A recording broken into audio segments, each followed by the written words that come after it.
right, so let's get started. The first speaker is Melizarani T.Selva, or Meliza. So Meliza is a Malaysian spoken word poet, educator, journalist, and author of Taboo. She has been the first Malaysian to perform poetry at Asia's largest TEDx event, TEDx Getaway in Mumbai. Her poems have seen various prominent stages across 6 countries and have been translated to Bahasa Malaysia and French. She currently runs Kuala Lumpur's first monthly poetry open mic, If Walk Could Talk. It's a bilingual poetry slam, Slamocracy, and a poetry workshop series, Poets in Progress, on using spoken word for effective storytelling and public speaking to voices of all ages. Speaking about not just another geek, here is Melissa.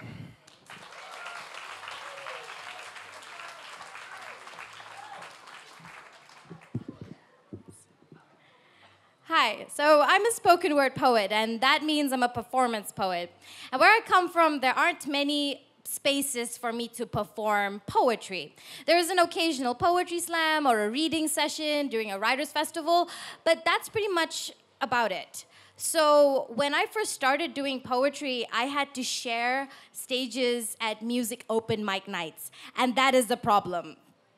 You see, when you go for a music open mic night, everyone in the audience is primed to listen to music. So when I got on stage, everyone was nursing their drinks really uncomfortably, or like heckling at me, or hollering, or just staring blankly at my face.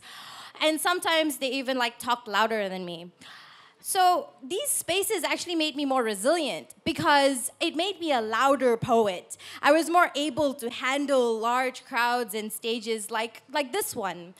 But there is a problem with being a loud poet or being on a loud stage. Some stories don't get to be told. And you see, I'm not the only one facing this problem. A lot of page poets, people who prefer the notebook than the stage, they don't get to tell their stories because their voice is not necessarily that loud.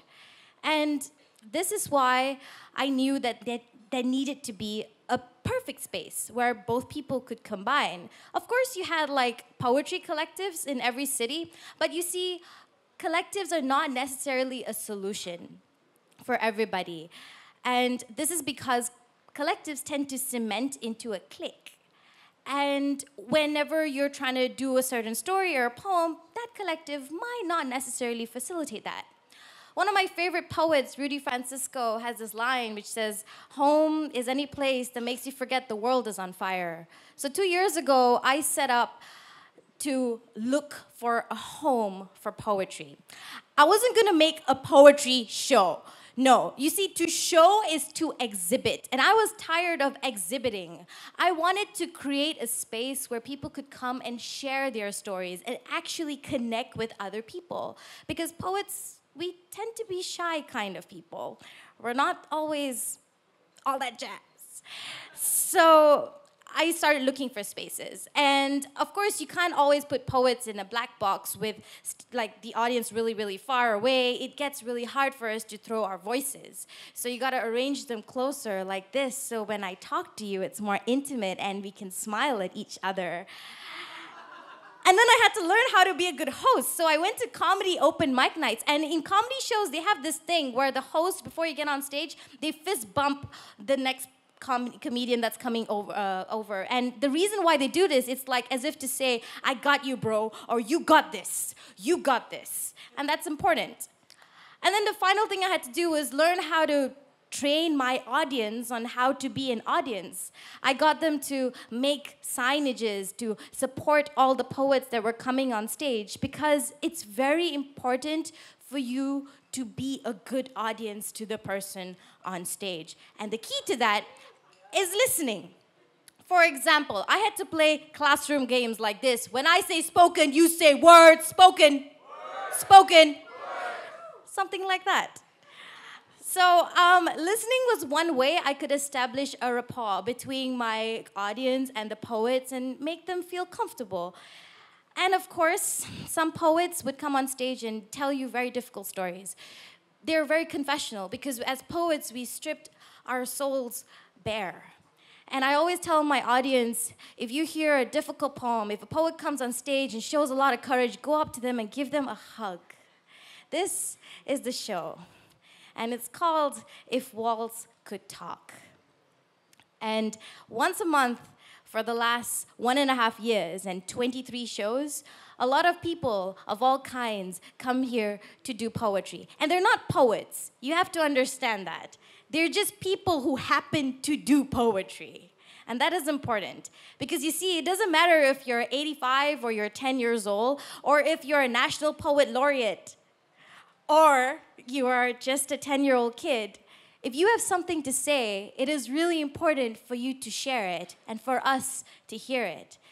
There's one of my favorite stories is this little boy. His name is Kieran Go, and he's 10 years old. So he came with a poem that he wrote, and he wanted to perform it. But he was so nervous, so he ran to the stairwell, and he just cried.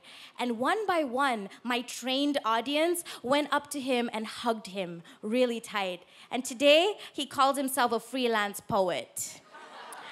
So I think there is this new trend of people coming forward, like corporate companies and art organizations, trying to build communities. I don't think that you can actually do that.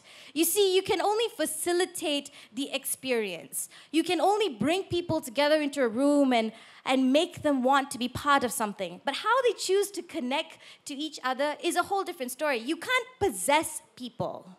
You can't get them to sign over their life rights or their voice to you, but you can interact with them. You can listen to them, and that is the most important.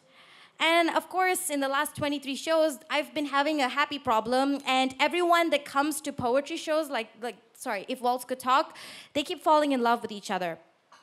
And then they write poems about it, and then they perform it, and then they break up, and then they write poems about it, and then they perform it. And it goes on and on and on. Now, I would say, don't date a poet, but that's a topic for another time. I can't control that, but I am happy to see that the scenes are bridging. Whether it is women who are telling really powerful stories, or musicians and singer-songwriters who love audiences that hang on to their every lyric. I realize that every city needs a space just like this.